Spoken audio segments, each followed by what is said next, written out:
Welcome to icon India. మనం Indian ఎకానమీకి సంబంధించి ఈరోజు ఒక కొత్త చాప్టర్ గురించి డిస్కస్ చేయబోతా ఉన్నాం. అదే నిరుద్యోగం. సో దీన్నే మనం ఇంగ్లీష్లో అన్ఎంప్లాయ్మెంట్ అని అంటున్నాం. ఇది మన నిత్య జీవితంలో, దైనందిన జీవితంలో రెగ్యులర్గా వినేటువంటి మాట. సో నిరుద్యోగం, ఈ నిరుద్యోగానికి సంబంధించినటువంటి చాప్టర్ నుంచి మనం పోటీ పరీక్షలకి ప్రిపేర్ అవుతున్నటువంటి వాటిలో క్వశ్చన్స్ అనేవి రావడం జరుగుతూ ఉంది. సో తెలంగాణలో కానీ ఆంధ్రప్రదేశ్లో కానీ జరిగేటువంటి పోటీ పరీక్షలలో ఈ నిరుద్యోగం అనేటువంటి చాప్టర్ నుంచి, అన్ఎంప్లాయ్మెంట్ అనేటువంటి చాప్టర్ నుంచి ప్రీవియస్గా నెంబర్ ఆఫ్ క్వశ్చన్స్ అడగడం జరిగింది. ఇటీవల తెలంగాణలో జరిగినటువంటి ఎస్ఐ ప్రిలిమ్స్ ఎగ్జామ్లో కూడా ఈ చాప్టర్ నుంచి క్వశ్చన్ రావడం జరిగింది.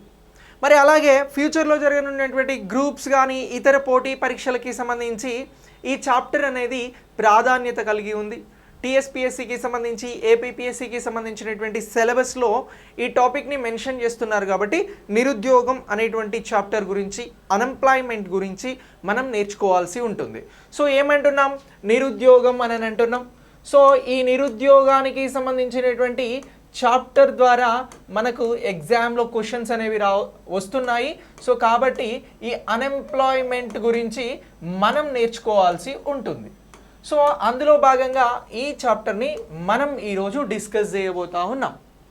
సో మరి ఈ అన్ఎంప్లాయ్మెంట్ అనేటువంటి చాప్టర్లో మనం ఏమేం నేర్చుకోవాల్సి ఉంటుంది, ఏమేం టాపిక్స్ని ఇక్కడ మనం గుర్తుంచుకోవాల్సి ఉంటుంది అని అంటే, అన్ఎంప్లాయ్మెంట్, నిరుద్యోగం అంటే ఏమిటి, ఈ నిరుద్యోగానికి సంబంధించినటువంటి స్వభావం ఏమిటి, నిరుద్యోగం అనేది ఎన్ని రకాలుగా ఉంటుంది, నిరుద్యోగం అంచనాలు ఎలా వేస్తూ ఉన్నారు, నిరుద్యోగానికి సంబంధించి దీని నిర్మూలన కోసం అంటే ఉద్యోగాల కల్పన కోసం ఎలాంటి పథకాలను తీసుకొస్తూ ఉన్నారు, సో దీనిపై వచ్చినటువంటి పథకాలు ఏమిటి, నిరుద్యోగంలో స్త్రీల పాత్ర ఏంటి, నిరుద్యోగ నిర్మూలన కోసం వివిధ కార్యక్రమాలు ఏమున్నాయి, సో ఇలాంటివన్నీ తెలుసుకోవడంతో పాటు కరెంట్ ఎకానమీ రిలేటెడ్ కూడా ప్రస్తుతం ఉన్నటువంటి అన్ఎంప్లాయ్మెంట్ రేట్ ఎలా ఉంది, సో అన్ఎంప్లాయ్మెంట్కి సంబంధించి ఏ స్టేట్లో ఎక్కువగా నిరుద్యోగం ఉంది, ఇలాంటి అంశాలను కూడా తెలుసుకోవాల్సి ఉంటుంది. సో ఇలా చదివినట్లయితే ఈజీగా ఈ చాప్టర్ నుంచి ఒక్క మార్కు కూడా మిస్ కాదు ఎగ్జామ్లో అడిగేటువంటి ప్రశ్నలకి సంబంధించి. సో మనం ఇప్పుడు నిరుద్యోగం, అన్ఎంప్లాయ్మెంట్ గురించి డిస్కస్ చేద్దాం. సో మరి నిరుద్యోగం అంటే ఏమిటి, ఎవరిని నిరుద్యోగులుగా చూస్తారు, నిరుద్యోగాన్ని ఎలా నిర్వచిస్తారు అనేది ఒకసారి చూద్దాం. సో ఏమంటున్నాం? నిరుద్యోగం అని అంటున్నాం. సో దీనికి సంబంధించినటువంటి నిర్వచనంగా దీన్ని చూడడం జరుగుతూ ఉంది. మరి ఏమంటున్నాం, ఎవరిని నిరుద్యోగులు అంటున్నాము అని అంటే, ఎవరైనా ఒక వ్యక్తి లేదా వ్యక్తులు పని చేయడానికి సిద్ధంగా ఉన్నారు అని అనుకుందాం. ఏమంటున్నాం? వ్యక్తి లేదా వ్యక్తులు ఏం చేయడానికి సిద్ధంగా ఉన్నారు అని అంటున్నాం? వర్క్ చేయడానికి సిద్ధంగా ఉన్నారు. ఎక్కడైతే వర్క్ చేయాలి అని అనుకుంటున్నారో అక్కడ అమలవుతున్నటువంటి వేతనాలకే, అంటే అమలులో ఉన్నటువంటి వేతనాలకే.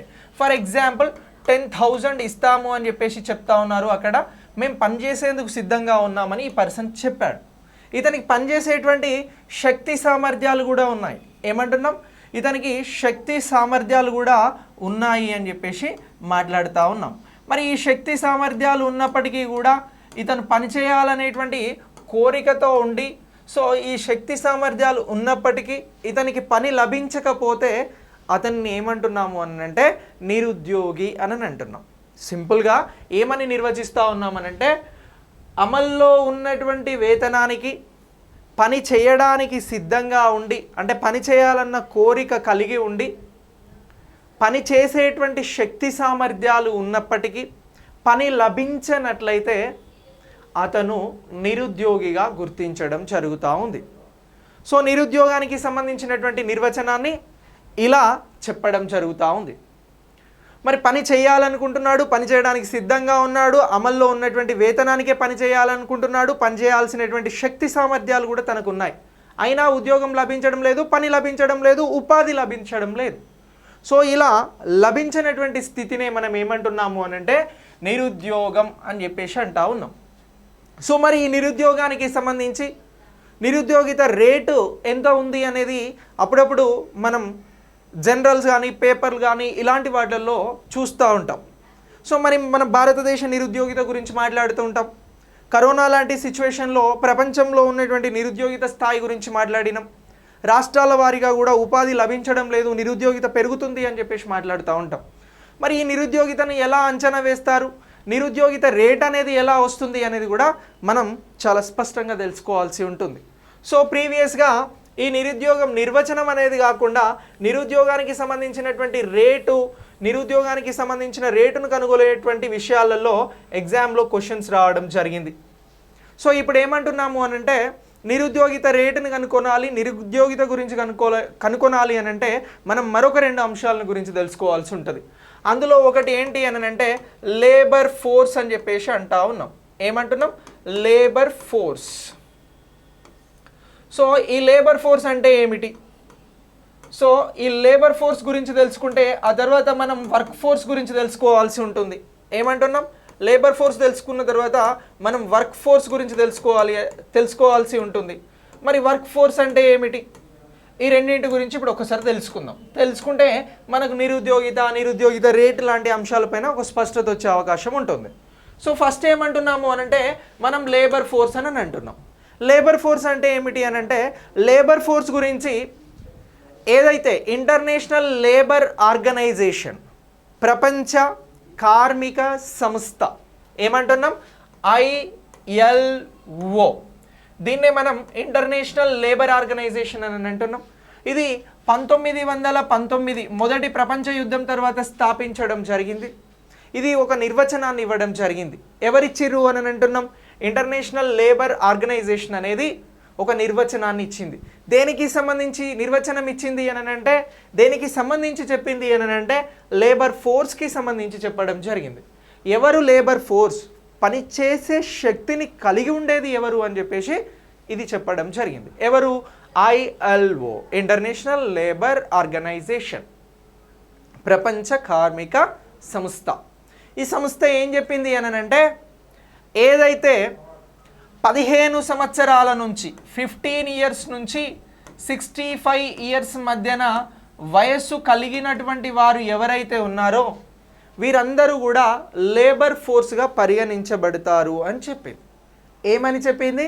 15 సంవత్సరాల నుంచి 65 సంవత్సరాల వయస్సు కలిగినటువంటి స్త్రీ పురుషులందరూ కూడా లేబర్ ఫోర్స్గా పరిగణించబడతారు అని చెప్పేసి ప్రపంచ దేశాలకి సూచించడం జరిగింది అని అంటున్నాం. మరి భారతదేశం ఈ ఇంటర్నేషనల్ లేబర్ ఆర్గనైజేషన్ చెప్పినటువంటి లేబర్ ఫోర్స్ని కొంచెం మార్చి ఎలా చెప్పింది అని అంటే ఇండియాలో లేబర్ ఫోర్స్ని ఎవరిని లేబర్ ఫోర్స్గా భావించడం జరుగుతూ ఉంది అని అంటే 16 సంవత్సరాల నుంచి 59 సంవత్సరాల వయస్సు కలిగినటువంటి వారందరినీ కూడా లేబర్ ఫోర్స్గా భావించడం జరుగుతూ ఉంది. ఇటీవల దీన్ని 64 సంవత్సరాల వయసు కలిగినటువంటి వారిని కూడా లేబర్ ఫోర్స్గా భావించడం జరుగుతూ ఉంది. అంటే 16 నుంచి 64 సంవత్సరాల వయసు కలిగినటువంటి వారు ఎవరైతే ఉన్నారో ఈ మధ్య వయసు 16 సంవత్సరాలు స్టార్ట్ అయ్యే దగ్గర నుంచి 64 సంవత్సరాల వయసు కలిగినటువంటి వారు ఎవరైతే ఉన్నారో వారందరూ కూడా ఇండియాలో లేబర్ ఫోర్స్గా భావించడం జరుగుతూ ఉంది అని అంటున్నాం. సో లేబర్ ఫోర్స్లో ఎవరెవరు ఉంటారు సార్ మరి అని అంటే పని చేసేవారు, పని కోసం ఎదురు చూస్తున్నవారు, వీరందరూ కూడా లేబర్ ఫోర్స్లో భాగంగా ఉంటారు. లేబర్ ఫోర్స్లో ఎవరెవరు భాగము అని అంటారు అంటే మనం సింపుల్గా చెప్పాల్సి ఉంటుంది. పని చేస్తున్నవారు, పని కోసం ఎదురు చూస్తున్నవారు లేబర్ ఫోర్స్లో భాగంగా చూడడం జరుగుతూ ఉంది అని చెప్పేసి చెప్తా ఉన్నాం. ఎవరెవరు భాగంగా ఉంటారు అని అంటున్నాం? లేబర్ ఫోర్స్లో పని చేస్తున్నవారు, అలాగే పని కోసం ఎదురు చూస్తున్నవారు, పని కావాలి అని చెప్పేసి ఎదురు చూసేవారు ఎవరైతే ఉంటారో వీరందరూ కూడా లేబర్ ఫోర్స్లో భాగంగా పని కోసం ఎదురు చూసేవారు, పని కోసం ఎదురు చూసేవారు లేబర్ ఫోర్స్లో భాగంగా ఉంటారు అని అంటున్నాం. సో ఎవరెవరని అంటున్నాం? పని చేస్తున్నవారు ఉంటున్నారు అని అంటున్నాం. పని కోసం ఎదురు చూస్తున్నవారు కూడా లేబర్ ఫోర్స్లో భాగంగా ఉంటారు అని అంటున్నాం. సో వీరందరూ కూడా లేబర్ ఫోర్స్గా భావించడం జరుగుతూ ఉంది. సార్ మరి లేబర్ ఫోర్స్ అంటే మనకు క్లారిటీ వచ్చింది. లేబర్ ఫోర్స్ గురించి ఐఎల్ఓ ఏం చెప్పింది అని అంటే 15 సంవత్సరాల నుంచి 65 సంవత్సరాల వయసు కలిగిన వారు లేబర్ ఫోర్స్గా భావించబడతారు అని చెప్పింది. సో మరి ఇండియాలో దీన్ని 16 నుంచి 59 సంవత్సరాల వరకు తీసుకుంటున్నాం. ఇప్పుడు 64 సంవత్సరాల వరకు కూడా లేబర్ ఫోర్స్గా పరిగణించబడతా ఉంది అని అంటున్నాం. ఈ లేబర్ ఫోర్స్లో ఎవరెవరు ఉంటారు అని అంటే పని చేస్తున్నవారు, పని కోసం ఎదురు చూస్తున్నవారు, వీరంతా కూడా లేబర్ ఫోర్స్లోనే భాగంగా ఉండడం జరుగుతూ ఉంది అని అంటున్నాం. మరి ఇప్పుడు వర్క్ ఫోర్స్ గురించి ఒకసారి చూద్దాం. వర్క్ ఫోర్స్ అంటే ఏంటి అని అంటే ఎవరైతే లేబర్ ఫోర్స్ మనం ఇప్పుడు చెప్పినటువంటి 16 సంవత్సరాల నుంచి 59 లేదా 64 సంవత్సరాల వయసు కలిగినటువంటి వారు ఉన్నారో వీరందరూ కూడా ఏమంటున్నాం మనం, వీరందరూ కూడా లేబర్ ఫోర్స్ అని చెప్పేసి మాట్లాడుతూ ఉన్నాం. సో ఈ లేబర్ ఫోర్స్గా మాట్లాడేటువంటి వీరికి సంబంధించి ఇందులో ఈ 15 నుంచి 65 సంవత్సరాల అంశాన్ని చెప్పినటువంటి ఐఎల్ఓ కాకుండా ఒకసారి ఇండియాకి సంబంధించినటువంటి అంశం మాట్లాడదాం. సో ఇప్పుడు ఇండియాలో ఏ సంవత్సరాల నుంచి 16 సంవత్సరాల నుంచి 64 సంవత్సరాల వరకు వయసు కలిగి ఉన్నటువంటి వారిని అందరినీ కూడా లేబర్ ఫోర్స్ అంటున్నాం. ఈ లేబర్ ఫోర్స్ అంటే పనిచేసేటువంటి శక్తి సామర్థ్యాలు కలిగి ఉన్నటువంటి వారిని లేబర్ ఫోర్స్ అని అంటున్నాం. ఈ వయసు నుంచి ఈ వయసు వరకు గుర్తిస్తూ ఉన్నాం. ఇందులో ఎవరైతే ఆర్థిక కార్యకలాపాలలో పాలు పంచుకుంటారో అంటే ఒక పనిని చేసి దానికి జీతం లేదా వేతనాన్ని తీసుకున్నట్లయితే వారిని వర్క్ ఫోర్స్ అని అంటున్నాం. 16 నుంచి 64 సంవత్సరాల వయసు కలిగినటువంటి వారు ఆర్థిక కార్యకలాపాలలో పాలు పంచుకుంటే, అంటే ఆర్థిక కార్యకలాపాలు అని అంటే ఏంటి, ఎవరైతే పని చేసి ఆ పనికి తగ్గ శ్రమకి ఏం తీసుకోవాలి, జీతం లేదా వేతనం, ఇవి తీసుకున్నప్పుడు ఏమవుతారు వాళ్ళు అని అంటే ఆర్థిక కార్యకలాపాలలో పాలు పంచుకున్నవారు అవుతారు. సో అలా ఆర్థిక కార్యకలాపాలలో పాలు పంచుకున్నటువంటి వారినే మనం వర్క్ ఫోర్స్ అని చెప్పేసి అంటా ఉన్నాం.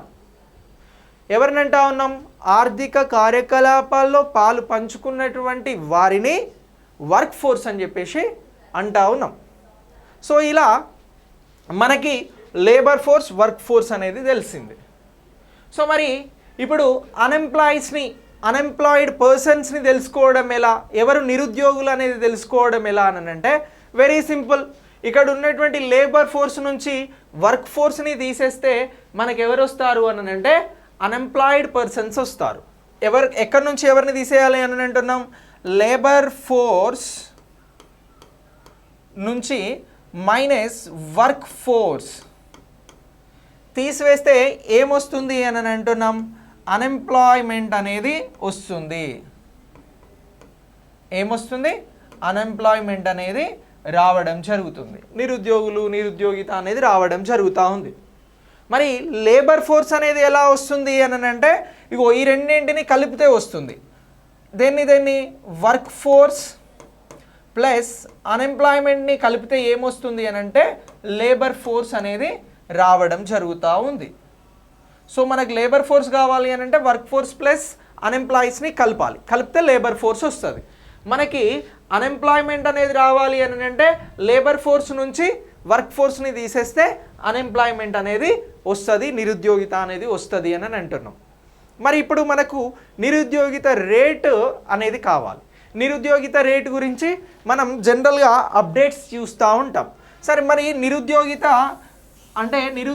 రేటు ఎలా వస్తుంది, నిరుద్యోగిత రేట్ని ఎలా కొలుస్తారు అనేది ఒకసారి చూద్దాం. ఏమంటున్నాం, అన్ఎంప్లాయ్మెంట్ రేట్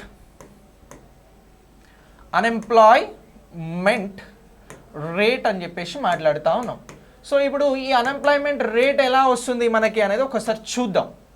సో మనకు అన్ఎంప్లాయ్మెంట్ రేట్కి సంబంధించిన నివేదికలు ప్రచురిస్తుంటారు కదా, దాన్ని ఎలా లెక్క కడతారు అనేది దీన్ని తెలుసుకుంటే మనకు తెలిసిపోతూ ఉంటుంది. సో ఇప్పుడు ఏమంటున్నాము అని అంటే unemployment rate. So unemployment rate ఎలా వస్తుంది అని అంటే నెంబర్ ఆఫ్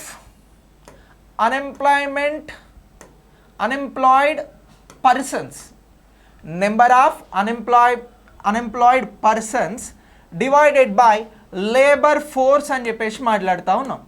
ఏం చేస్తున్నాం, ఎంతమంది పని లేనటువంటి వారు ఉన్నారో వారిని లేబర్ ఫోర్స్తో డివైడెడ్ బై చేసి ఇంటూ 100 చేస్తే వచ్చేదే మనకు అన్ఎంప్లాయ్మెంట్ రేట్ అని చెప్పేసి అంటా ఉన్నాం. సో ఇది ఇంపార్టెంట్. అన్ఎంప్లాయ్మెంట్ రేట్ని ఎలా లెక్క కడతారు అని చెప్పేసి రేపు అడుగుతారు. నేను అడిగితే ఏం చెప్పాలి? Number of unemployed persons divided by labour force into 100 చేస్తే మనకు వచ్చేదే ఈ అన్ఎంప్లాయ్మెంట్ రేట్. సో ఇప్పుడు నిరుద్యోగితలో మనం ఏ అంశాల గురించి మాట్లాడినాం? నిర్వచనం ఏమన్నాం?